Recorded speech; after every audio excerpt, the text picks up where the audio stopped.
30 வருஷமா பூஜை பண்ணிக்கிட்டு வர நீயா என்ன பார்த்து 3 கண்டுமா அவிஞ்சு போச்சான்னு கேட்ட. இதுவரைக்கும் வெளியில இருக்கிறவன் தான் விவரம் புரியாம கேள்வி கேட்டுக்கிட்டு இருந்தான். இப்ப உள்ள இருக்கிற நீயே என்ன கேள்வி கேட்க ஆரம்பிச்சுட்ட பாரு. நான் பதில் சொல்லித்தான் ஆகணும். பரமசிவனா என் முன்னால நின்னு பேசுறது? பின்ன என்ன பாவநாச சிவனா பேசுறது? பரமசிவன் தாயா பேசுறேன். நான் பாக்குற இந்த காட்சி உண்மையா இல்ல பிரம்மையா? பிரம்மையும் இல்ல எருமையும் இல்ல, பரமசிவனே தான். என்ன சொன்ன? மரம் வச்சவன் தண்ணி ஊத்தணுமா? அப்போ நீங்கள்லாம் மரம், நான் தண்ணி ஊத்துறவனா?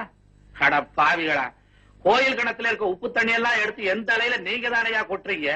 அதுக்கு பதிலா உங்களை உட்கார வச்சு நான் கொட்டணுமா? அதுக்குல்ல ஆண்டவனே, 30 வருஷமா நான் உங்களுக்கு பூஜை பண்ணிட்டு வரேனே, எனக்கு எந்த விதமான வருமானமும் கிடையாது. ஆனா கள்ள கடத்தல் பண்றவன், கள்ள நோட்டு அடிக்கிறவன் இவெல்லாம் ஓன்று காணுகடே. இது என்னங்க நியாயம்? இந்த பார் பூசாரி, உனக்கு பூஜை பண்ண பிடிக்கல, நீயும் போய் கள்ள நோட்டாடி கள்ள கடத்தல் பண்ணு. உன்னை எவன் வேண்டான்னு சொன்னா? எப்ப இதெல்லாம் நீ செய்ய போறேன்னு என்கிட்ட வந்து கேட்ட, உன்னை வேண்டான்னு நான் தடுத்தேன். எனக்கும் பொருளாதாரத்துக்கு என்னையா சம்பந்தம்? உன் பொண்ணு கல்யாணத்துக்கு பணம் வேணும்னா எவனாவது அறிஞ்சவன் தெரிஞ்சவன் சிநேகக்காரனை போய் கேளு. அதை விட்டுட்டு என்கிட்ட வந்த ஆளுதான். நான் என்ன கோயிலுக்கு பின்னால பேங்கா வச்சு நடத்துறேன்? என் உண்டியல்ல கூட நீங்க தானேயா பணத்தை போடுறீங்க, அதுவும் கள்ள பணம். நான் எடுத்து பார்க்கவா போறேங்கிற தைரியம் தானே? கோச்சுக்காதீங்க. என்னங்க கோச்சுக்காதீங்க? கோச்சுக்காம உன்னை கொஞ்சம் சொல்றியா? உன் விஷயத்துக்கு அழுகுறதும் இல்லாம ஊர் அக்கப்போருக்கு வந்து அழுகுறிய. அன்னைக்கு என்னடா கிராம்பு எவனோ கடத்தினானா, லாரிய மடக்கி புடிச்சிட்டாங்களா, அதுவும் ஓன் திருவிளையாடல்ன்ற. ஏயா நான் கிராம்பு கடத்துறவனா? ஏன் திருவிளையாடல் புராணத்துல சிவன் கிராம்பு கடத்துறான்னு எழுதி இருக்கா? நீ படிச்சிருக்கிறியா? பேசாம இருந்த எல்லாத்துக்கும் ஆட்டுவ. அது போகட்டும், அன்னைக்கு அந்த கனக சபை வந்து உடம்பு கெட்டு போச்சுன்றான், அதுவும் ஏன் திருவிளையாடல் நீ சொல்ற. ஏயா அவன் உடம்பு கெட்டு போனதுக்கு அவன் திருவிளையாடல் காரணமா, ஏன் திருவிளையாடல் காரணமா? அவன் உடம்புல போய் நான் என்னையா செஞ்சேன்?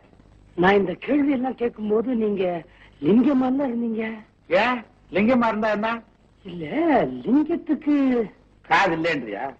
அப்புறம் லிங்கத்துக்கு முன்னால போய் உன் காது என்ன செவடா, கண்ணு என்ன குருடா, மூக்கு என்ன சப்பையான்னு கேக்குறிய, அது மாத்திரம் கேட்க தெரியுதா? இப்படித்தாங்க கஷ்டப்படுற ஒவ்வொருத்தரும் எந்த சாமி கிட்ட எப்படி கேட்கறதுனே தெரியாம அழுகுறோம். தெரியாம அழுகுறீங்களா? இந்த பார் பூசாரி, கோயிலுங்கிறது வந்து சொத்து கேட்டு சுகம் கேட்டு அழுகிறதுக்காக ஏற்பட்ட இடம் இல்லையா? பின்ன கோயிலுங்கிறது எதுக்குங்க? சொல்றேன் கேளு. இந்த கெட்டு போன உலகத்துல ஊருக்கு ஊர் ஒரு கோயிலை கட்டி அங்கங்க 40 சதுர அடியை கெடாம வச்சிருந்து இந்த கெட்டு போன கும்பல் எல்லாம் அங்க வந்து நின்னு, நாம ஏன் கெட்டோம், அடுத்தவனை ஏன் கெடுத்தோம், இனிமே கெடாம இருக்கிறதுக்கு என்ன வழின்னு சிந்திக்கிறதுக்கு தாயா விட்டு வச்சாங்க. அப்போ நாங்க சிந்திக்கலையா? எங்கய்யா சிந்திக்கிறீங்க? நீங்க கெடுறதுக்கும் அடுத்தவனை கெடுக்கிறதுக்கும் இங்க வந்துதானே பிளானே போடுறீங்க. சிவ சிவா, நாம 2